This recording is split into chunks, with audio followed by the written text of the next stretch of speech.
Happy Father's Day to all the fathers out there. Happy Father's Day. Happy Father's Day. We are wishing all the fathers a fruitful Father's Day, a wonderful celebration.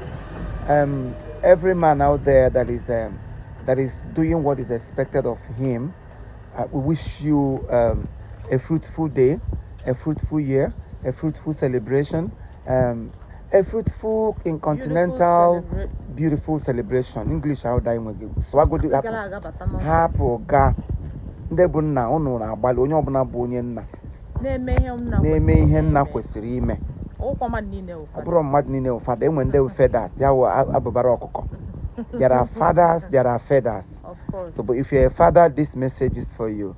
We celebrate all the good fathers in Igbo land, Yoruba land, and globally.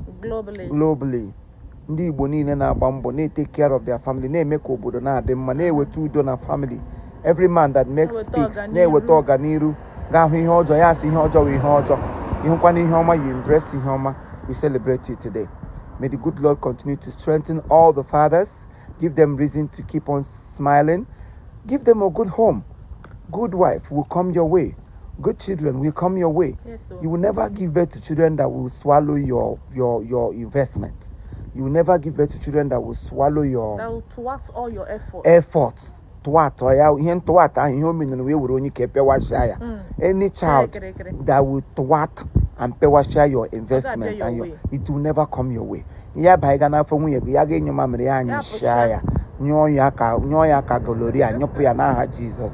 I celebrate all of you. And mothers, make sure you celebrate your husband. Like my baby here have celebrated me. Baby.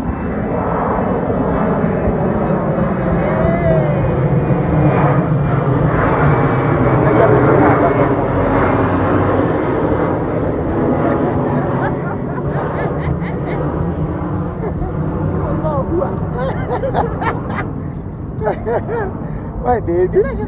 Oh, no, Father's Day, na mother. My father and mother, my mother town,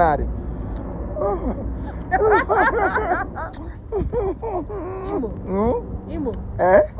Today is Father's Day. Every father question on a heat period. Onye ọbụla bụ nna kwesịrị ịnọ na heat period. Taa we ihe ejiri nwanyị nna wo ga n'ime ụwa mụba nọ. Begin to multiply, begin to lubricate, begin to exaggerate.